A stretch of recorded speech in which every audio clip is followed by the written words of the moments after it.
And what we've been trying to do is think of constructive ways of increasing the numbers of students applying in Wales.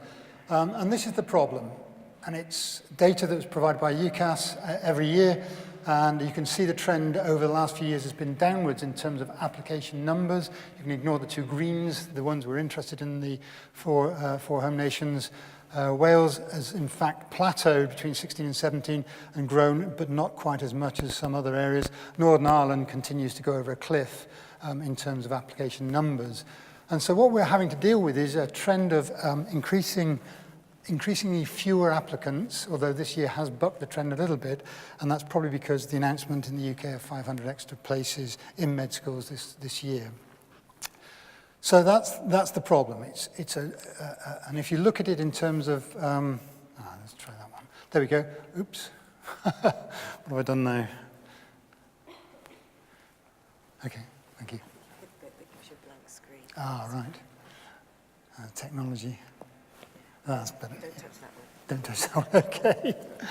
Okay, let's go back one. Okay, this is the actual numbers, and as you can see, how's this going? There we go. All right. Let's try forward. There we go. Wales has the lowest application rate per capita in the UK. And in fact, Welsh students, as students within medical schools, could be regarded as an underrepresented minority. If you look at what you have in English medical schools, over 90% of the students in those medical schools are English. In Scotland, it's about 50%. In Wales, we've struggled up to about 30%.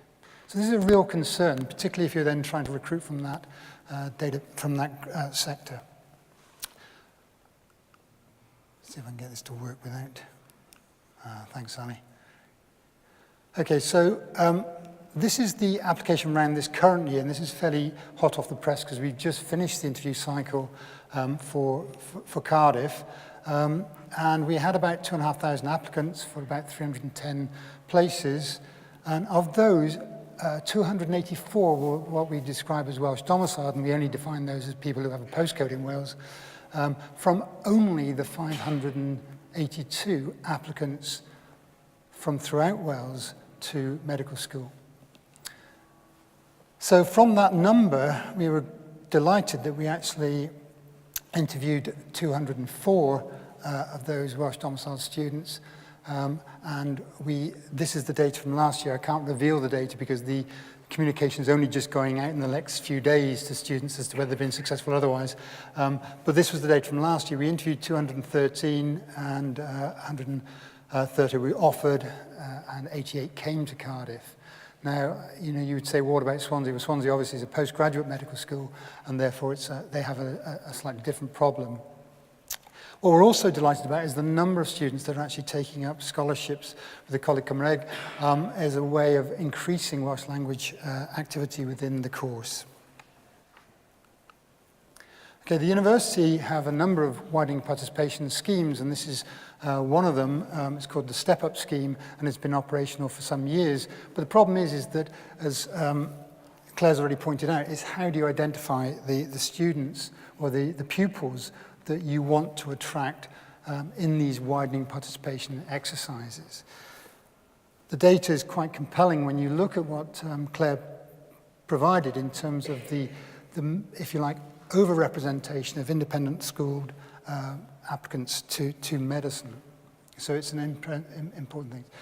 What I was at a meeting at yesterday in the university is, and it's interesting you were saying about how we do this, how we identify what students or pupils we should contextualize for admission into the as medical applicants.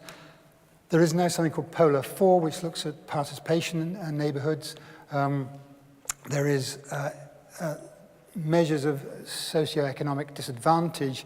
The one that has been used is Communities First, but obviously that's now evaporating. That's why I've got it in light grey there.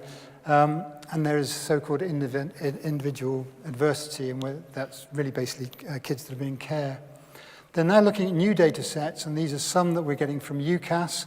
There is, in fact, the success rates from the schools themselves. And one of the things, I'm sorry that Vaughan's gone, that one of the issues is, in fact, that the schools in Wales generally underperform to quite a significant level. So therefore, we need to look at that and see whether or not we need to make adjustment for that. Whether the kids get EMAs, we look at other indices of multiple deprivation, we look at whether they've been involved in outreach programs, and whether Welsh medium schooling has an influence on whether they're successful or otherwise, or whether that has some bearing on their selectability. So the university are currently looking at this as a sort of portfolio of measures or metrics to try and refine this so-called contextualization of applicants. From our part, and I'm realizing I'm keeping people from their coffee, so I'm going to be the most unpopular person here, I think. What we did a year and a half ago was we got a lot of people together throughout Wales and had a chat about what we could do to improve recruitment and retention of doctors in Wales. And one of the things we wanted to do was, in fact, encourage a more diverse applicant pool. And as I've already said, one of the big issues for us was to try and persuade more Welsh kids to consider medicine as a career. Coincidentally, the Welsh Government had started the SEREN project, which effectively is a way of selecting students who are high-performing within schools and encouraging them, bizarrely, to go somewhere else. So what they do is they encourage them to go to Oxford and Cambridge and other Russell Group universities. And the wisdom of that, it's my own personal view, but it seems a bit odd thing to be doing when you actually want to be recruiting your best to stay within the country. And what's the evidence that we want to recruit within the country? Well, the evidence is about 30% of GPs and consultants have grown up and work in the same areas. They went to school in that area, they grew up in that area, and then they work in that area. But what we tried to do was map to the SEREN hubs because there was already an existing activity. So we then thought, well, what we'll do is we'll try and tie into that. So we actually set up some regional groups ourselves. And there's 11, and they've all met over the past year. And so we've had the opportunity to do is talk to school teachers, hospital doctors, a whole variety of people that got together in these regional groups. And that's given us an opportunity to look at how we engage with students and pupils throughout Wales. Although perhaps a lot of our activities also have been focused on research because we have to understand what we're doing in terms of how we engage students and pupils in schools. So we've had a lot of students looking at that, and I see some of them in the audience now, which I'm delighted about. But perhaps the most significant change, and I'm sorry I've got the title wrong, team, but there's a group of students here, Patrick and his colleagues, Ollie, in there. This is probably the most significant change over the last wee while. A group of students, it was a discussion at the MSc about a year or so ago, was getting students to form widening access societies. And I'm sorry I got the title wrong here because it's actually the medical mentoring scheme, but they have, or the WAM scheme it's called. And what they've done, and this is the data we have, the only data probably students can update you, but what it is basically students going out, because our students go out on placements throughout Wales, so they have an ideal opportunity to go and engage with students in all manner of schools throughout Wales to encourage them to think about medicine, and if they are thinking about medicine, to help them get there. And what we found is within the first 9 weeks of this, starting last, it's got a mind of its own. Sorry, can you go back? Is it timed or is it okay? In the first 9 weeks, they reached 200 plus pupils in 26 schools throughout Wales, and we couldn't do that if we were, working really hard in the same 9 weeks. And it's a much better way of doing it. Listening to old grey hairs like me is not going to persuade anybody to do anything, but talking to students that are actively involved in a program and listening to them is more likely to be successful.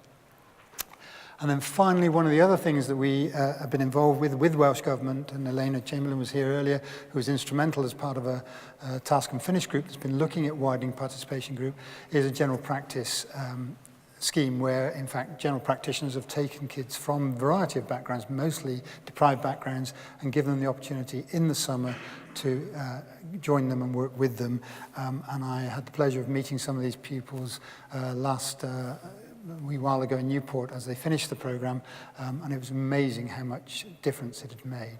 And the Welsh Government have funded that for the past 2 years. So we have a number of activities going on. There's an ambassador scheme, I don't really want to labour that, and let me just see if I can get to that.